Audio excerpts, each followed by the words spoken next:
प्रश्न संख्या 3 doctor R के वर्मा। माननीय अध्यक्ष जी, आपकी अनुज्ञा से प्रदेश के गरीब मरीजों को निजी मेडिकल स्टोरों से महंगी दवाइयां ना खरीदनी पड़े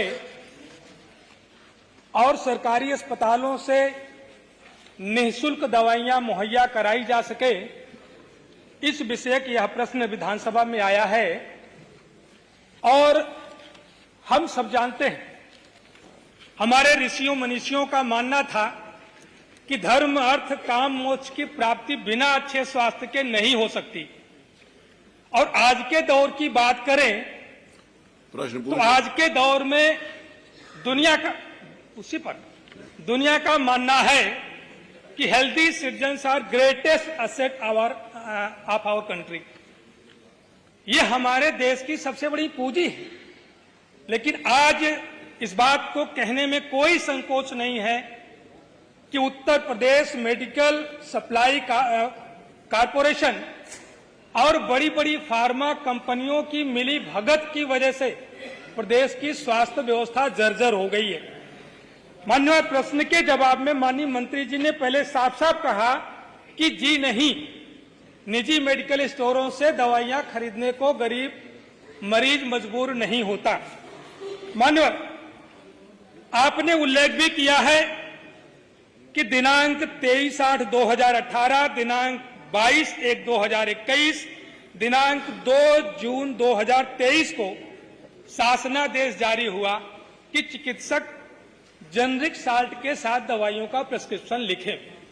लेकिन जो सच है, आप जिला अस्पताल के आसपास देख लें, आप मेडिकल कॉलेज के अस्पताल के आसपास देख लें, वहां पर दर्जन भर से ज्यादा मेडिकल स्टोर होते हैं और गरीब मरीज छोटी सी पर्ची लेकर के जाता है जिस पर दवाइयों के नाम, डॉक्टर के सिग्नेचर होते हैं और महंगी ब्रांडेड दवाइयां खरीदने को मजबूर होता है। आपने कहा कि महंगी दवाइयां उसे नहीं खरीदनी पड़ती।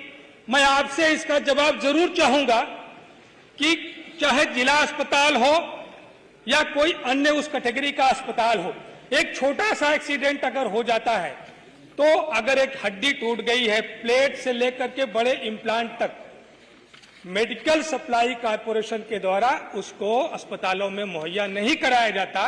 गरीब आदमी को एक प्लेट नहीं मिल सकती, एक इम्प्लांट नहीं मिल सकता, उसका इलाज मानवर कैसे होगा?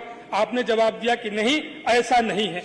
मानवर, दूसरी बात आपके जवाब में है कि लोगों को सस्ती और अच्छी गुणवत्ता की दवाइयां उपलब्ध कराने के लिए आदेश जारी किए गए हैं। मानवर, हम सब लोगों ने बहुत बार देखा कि प्रदेश में समय समय पर ड्रग इंस्पेक्टर के द्वारा जब सैंपलिंग कराई गई सरकारी दवाइयों की, जो ड्रग वेयर हाउस में या अस्पतालों में जब उनका वितरण हो रहा था वहां से कराई गई, तो बहुत बार पाया गया, मैं थोड़ा सा उल्लेख करना चाहूंगा, अगस्त 2024 में बीपी की दवा टेलमिसार्टेन जो ड्रग टेस्टिंग में पूरी तरह से फेल रही है, जनवरी 2023 में सेफेलेक्सिन एंटीबायोटिक ड्रग टेस्टिंग में फेल रही है, मार्च 2024 में सिप्रोफ्लॉक्सासिन एंटीबायोटिक ड्रग टेस्टिंग में फेल रही है, अप्रैल 2024 में एस्पिरिन 75 mg ड्रग टेस्टिंग में फेल रही है, अप्रैल 2024 में आईड्राप प्रेडनिसोलोन ड्रग टेस्टिंग में फेल रहा है, गोंडा में 13 लाख गोलियां बीप कॉम्प्लेक्स की ड्रग टेस्टिंग में फेल रही है। वहीं पर अयोध्या में राजर्षि दशरथ मेडिकल कॉलेज में एटा, जो रक्त को संरक्षित करने वाली जो दवा है, वो जो सप्लाई की गई थी 12,000 वायल, इतनी खराब गुणवत्ता की दवाई थी जिसकी वजह से सैंपल जम जा रहा था। इसकी शिकायत हुई विभाग से, बस मैं आ जा रहा हूं अपनी समय सीमा के लिए, वो सब फेल रही मानवर।